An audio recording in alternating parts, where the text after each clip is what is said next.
Ang ating unang kwento ay galing kay Ariel ng Romblon. Ang aking kwento po ay maaaring hindi nyo paniwalaan, lalo na kung ikaw ay laki sa syudad o taga Maynila at hindi sa probinsya. Maski po ako, Kuya Bari, nanggimbal po ako sa mga pangyayari. Nagsimula po ang kwento ko taong 2012 nung niyaya po ako ng tropa kong si Jojo para magbakasyon sa kanila sa Capiz. Sobrang excited po ako, Kuya Bari, kasi di pa ako nakakapunta doon. At kahit na alam kong maraming kwento tungkol sa aswang, ay di pa rin ako nagpaawat sa pagsama kay Jojo. Tanda ko pa, Kuya Bari, Martes po yun ng hapon. Siguro mga 3 o'clock. Papunta na kami ng airport sa Parañaque. Dala ko ay isang backpack na puno ng damit ko kasi sabi niya mga 1 linggo daw kami doon. Tamang-tama naman at Holy Week ito, kaya okay lang na magtagal. Anyway, nung nasa airport na po kami, nag-antay kami ng matagal kasi na-delay ang flight. Very common ito, na-delay ang flight. So okay lang naman kasi may dala naman akong iPad para maaliw ko ang sarili ko. Naglalaro-laro lang ako ng mga games. Anyway, Kuya Bari, ako po'y nakaupo sa bandang gilid ng bintana kung saan mo makikita ang naglalakihang mga eroplano. Merong papaalis, merong palanding. Kasalukuyang umiinom ako ng milk tea nun at saka chichirya na dala-dala ko. May isang babae na tumabi sa akin. Bakante kasi yung upuan kaya umupo na siya sa tabi ko.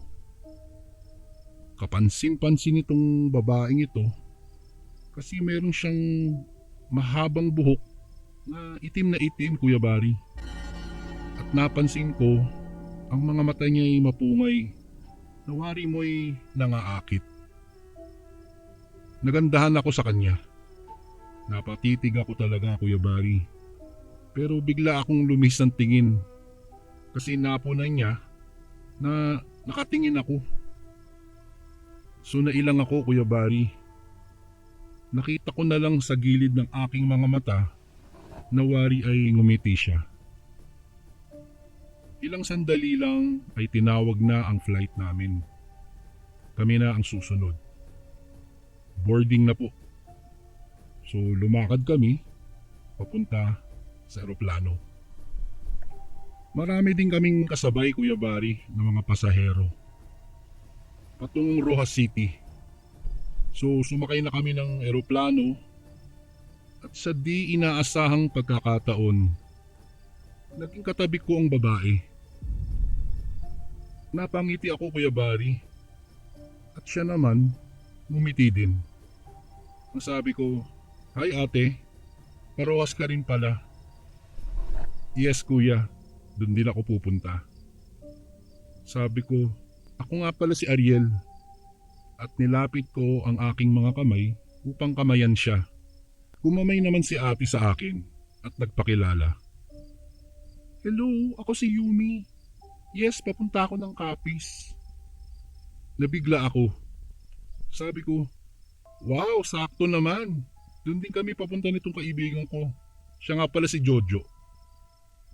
Nung inabot sa akin ng kamay ng babae para kamayan ako, napansin ko na may kahabaan ng kuko niya. Mahaba ang kuko pero naka-cutex ito na kulay pula. Pero makinis at malambot ang kamay niya. Lumipas ang ilang oras ay lumanding na kami sa Rojas City. Hindi ko na nakita si Yumi. Dahil buong biyahe ay nakatulog ako. Ang sarap kasi ng aircon dun sa eroplano. Di nagtagal ay dumating na ang sundo naming kotse na pag-aari nila Jojo. At muli kami nagbiyahe patungong Capiz. Mga isang oras lang naman ang biyahe, kaya nag-enjoy ako sa paglinga-linga sa paligid. At ayun nga, dumating na kami Kuya Bari. Nagpahinga muna ako dahil napagod ako sa biyahe. Medyo nanakit ang katawan ko. Anyway, kinabukasan, sinamahan ako ni Jojo para ipasyal sa kanilang farm. Sumakay kami ng tricycle patungo dun sa sinasabi niyang kubo at malawak na palayan.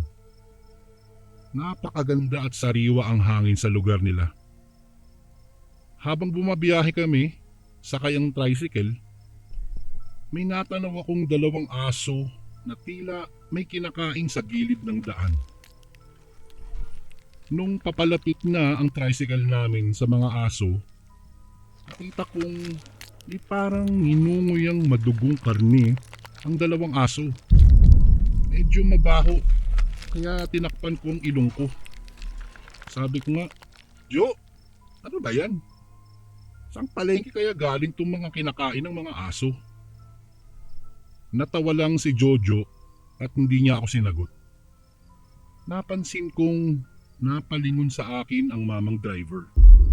Pero hindi ko nakita ang kanyang mga mata dahil naka-shades ito. Tahimik lang ang mama, pero sa wari ko parang meron siyang gustong sabihin sa akin, pero nanahimik lang siya. Nagpatuloy ang aming biyahe at ayun na nga Kuya Bari. Narating na namin ang pagkalawak-lawak na taniman nila. Sa kubo kami tumuloy. Itong kubong to ay pag-aari ng lolo ni Jojo. Pinakilala ako ni Jojo sa mga kamag-anakan niya at ilang kaibigan. Nagyaya silang magmerienda muna kami at manguha ng palaka sa palayan. Maghapon din kaming umikot-ikot at nanguha ng mga palaka kasama ang lolo ni Jojo na si Tata Ingo. Si Tata Ingo sa tingin ko ay mga 80 years old na. Mga 80 pero matipuno ang pangangatawan ni Tata Ingo. Mausay din siyang manghuli ng mga palaka. Nagkakwentuhan kami sa isang tabi. Kami lang ni Tata Ingo. Sa tabi ng punong akasya kasi napahiwalay sa amin si Jojo. Naikwento ko sa kanya yung tungkol sa dalawang aso na nakita namin kanina habang papunta sa kanila. Parang nagimbal si Tata Ingo sa sinabi ko.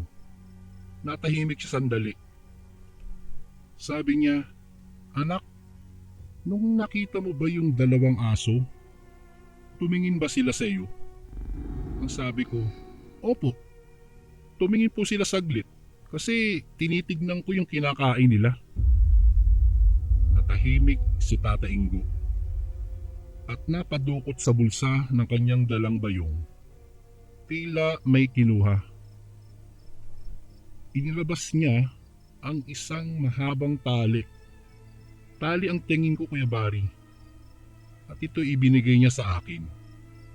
Sabi niya, "Anak, hawakan mo yan at wag na wag mong ilalayo sa katawan mo." Sabi ko naman, "Tata Ingo, ano ito? Ano po ito?" Ang sabi niya, "Yan ay buntot ng pagi na minana ko pa sa aking mga ninuno. Itago mo na. Itago mo na ngayon yan at baka meron pang makakita." Sabi ko, "Tata, aanhin ko po ito?"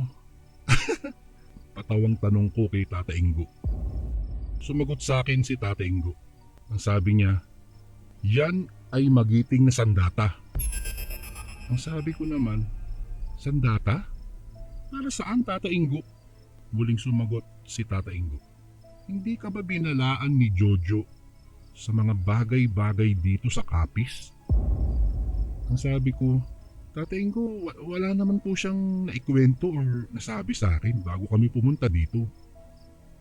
Basta't wag mong aalisin sa katawan mo yan." Galit na bilin sa akin ni Tata Ingo. So ako naman, binalunbon ko paikot ang buntot ng pagi. para magkasya ito sa sling bag na daladala ko. Medyo matalas pala ito, magaspang at makulat ang texture.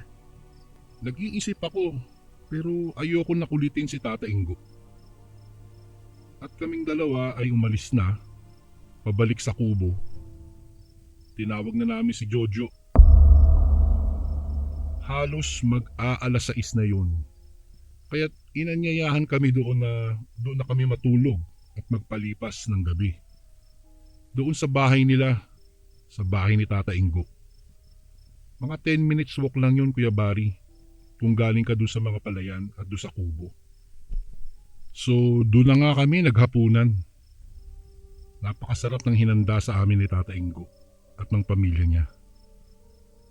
Maya-maya'y dumating ang pinsan ni Jojo na si Ricky. Nagyaya si Ricky sa kanila sa kabilang kanto upang makipag-inuman daw. Sabi niya, "Ay, ikaw pala si Ariel. Bro, join ka sa amin. Pakilala kita doon sa mga tropa ko. Shot tayo konti." So ako naman, sabi ko, "Sige pare, okay, go ako dyan. Join." Sumama kami ni Jojo matapos maghapunan. Pagdating namin sa bahay nila Ricky, may mga ilang bisita din na nakaupo na doon.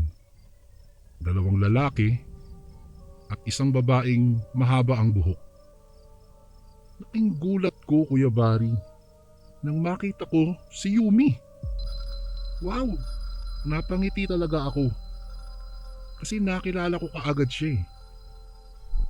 Nagkatitigan kami ng saglit ni Yumi. At ang sabi niya, "Ariel, ikaw ba yan?" Sabi ko, "Wow, small world talaga no? Taga dito ka pala, Yumi." Sumagot sa akin si Yumi, "Oo, dyan sa kabilang barangay lang, dyan lang ako nakatira." So masayang nag-inuman kaming lahat, Kuya Bari. Lumipas ang mahabang oras. Isa sa mga bisita ni Ricky ang nagpaalam upang umuwi. So kami, tuloy-tuloy lang ang inuman kasi napakasarap ng pulutang inihaw na manok na niluto ni Ricky. Ganado ko. Sinawsaw ko pa nga ito sa dala ni Jojong toyo kalamansi na puno ng sili. Grabe, Kuya Bari, super sarap. So sinawsaw ko yung manok dun sa sausawan na dala ni Jojo. Nung ito'y susubo ko na, napansin ko nakatingin sa akin si Yumi. Inalok ko pa nga si Yumi. Sabi ko sa kanya, "Yumi, gusto mo? Sa'yo na to." Pero tumanggi siya. Sabi niya, busog pa raw siya. Nagpatuloy ang inuman. Nagkantahan at nagsayawan ng konti kasi nilabas ni Ricky yung karaoke mic niya. Maya-maya, napansin ko na wala si Yumi. Tila umalis sa upuan niya.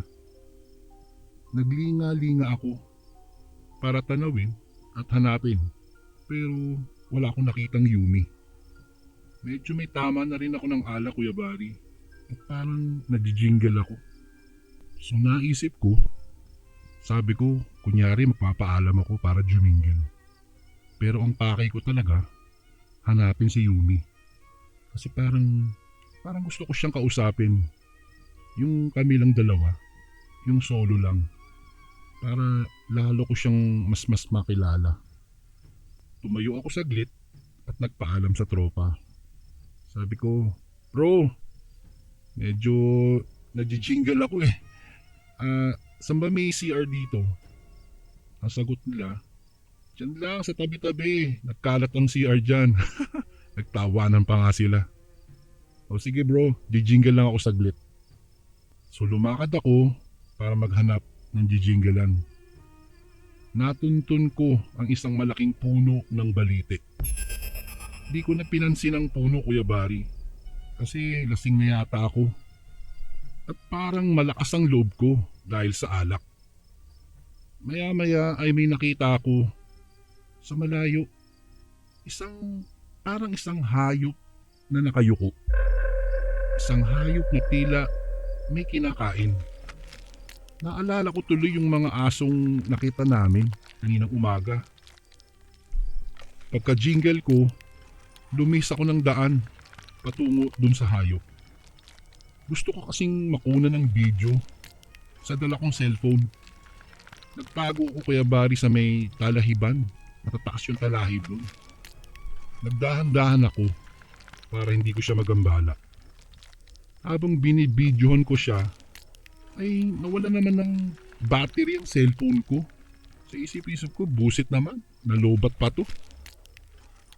Patuloy kong pinanood na lang Kuya Bari, pero hindi ko gaano makita kasi medyo madilim at layo-layo ang poste ng ilaw doon.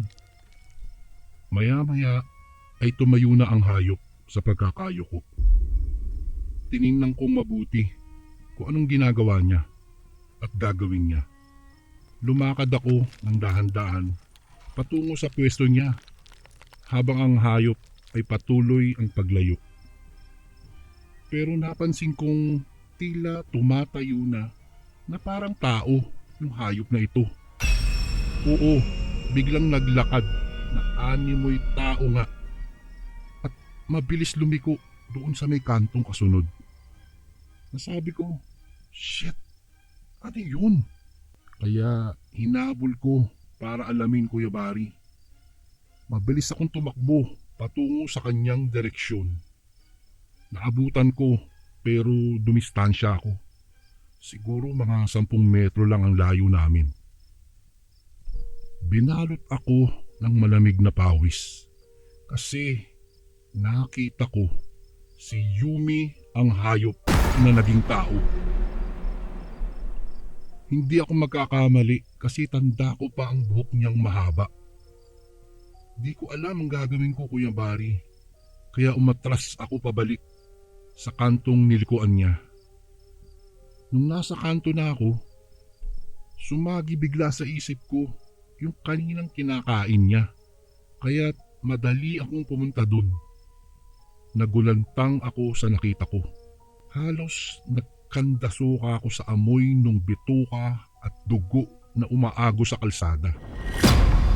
Lalo akong nanghina nang makita kong may kamay at ulo ng tao. Napaatras ako. Lalo akong nanginig sa takot nang makilala ko kung sino ang may-ari ng dugo ang ulo. Siya yung kaninang bisita ni Ricky na unang nagpaalam para umalis. Sabi ko, shit, aswang si Yumi. Pinalot ako ng matinding kilabot kaya't mabilis akong tumakbo pabalik sa inuman. Kahit hinang-hina na ako Kuya Bari, pinilit kong makarating dun. Nung makarating ako dun, magsusumbong sana ako kila Jojo at Ricky, pero nakita ko silang lahat na parang nagtatakbuhan at sumisigaw papalayo. Kumakaripas ng takbo lahat, palayo ng palayo. Maliban kay Yumi, nakatayo lang siya doon. Di ako nakagalaw kasi di ko alam kung saan ako pupunta. Di ko kabisado ang lugar at nalimutan ko naman kung saan ang daan pauwi. Pauwi doon sa bahay nila Jojo. Dahan-dahan akong umatras para hindi ako marinig. Patago na sana ako sa katabing bakanting kubo. Pero laking kilabot ko kasi nilingon ako ni Yumi. Nakita niya ako. Nanlilisik ang mga mata niya habang umaagos ang dugo mula sa bibig niya pababa sa katawan niya. Parang naparalisado ako. Sa kinatatayuan ko Kuya Bari, hindi ako makagalaw. Tumakbo si Yumi patungo sa akin. Sinugod ako. At sa takot ko, napaatras ako. Pero napatid ako sa katabing upuang kawayan. Kaya't napalugmok ako sa lupa habang si Yumi na aswang ay papalapit na. Napasigaw ako, "Yumi, wag ako!" Pero hinawakan niya ang dalawang kamay ko habang naaamoy ko ang malansang malagkit na dugo at pira-pirasong laman ng tao na nasa bibig niya. Tumulo ito sa mukha ko. Natikman ko pa nga, lasang kalawang yung dugo. Lumapit ang mukha sa akin ni Yumi na parang nag-aakma na sasakmalin ang aking liig. Pero nagpumiglas ako at nakipaglaban. Sinubukan kong itulak siya para di ako makagat. Pero napakalakas ng aswang. Nagbuno kami at kahit hinang-hina na ako, lumaban ako ng pilit. Maya-maya pa'y dumating na si Jojo kasama si Tata Ingo. Nakita ko may dalang buntot ng pagi si Tata Ingo. Hinagupit niya kaagad ang aswang pero nakailag ito. Muling inasinta ni Tata Ingo ang aswang at sa pangalawang hagupit niya ay bahagyang tinamaan niya ang balikat nito. Napasigaw ang aswang. Sinigawan ako ni Tata Ingo. Ariel, yung hinabili ko sa'yo, kunin mo ang buntot pagi. Ihampas mo dyan sa aswang. Naalala ko yung sling bag ko nga pala. Nanatili itong nakasukbit sa aking katawan. Pero sa kasamaang palad ay hindi ko makuha dahil hawak pa ako ng aswang. Muling lumapit si Tata Ingo para hagupitin ng buntot ng pagi ang aswang. Sa wakas, napuruhan niya sa leeg. Napuruhan ng aswang. Pumulupot ang buntot ng pagi na animoy naglak sa leeg ng aswang. At siya namang biglang napabitaw sa pagkakahawak sa aking kamay. Nagkaroon ako ng pagkakataon para dukutin ang buntot ng pagi sa aking bag. Sa pagkakataranta ko, maigpit kong nahawakan ang buntot pagi sa bandang gitna. Tumagos at dumugo ang aking kamay dahil sa matalas para ito. Matalas ang buntot ng pagi. Pero tiniis ko, Kuya Bari. Tiniis ko ang sakit. Wari ko'y tumagos hanggang buto.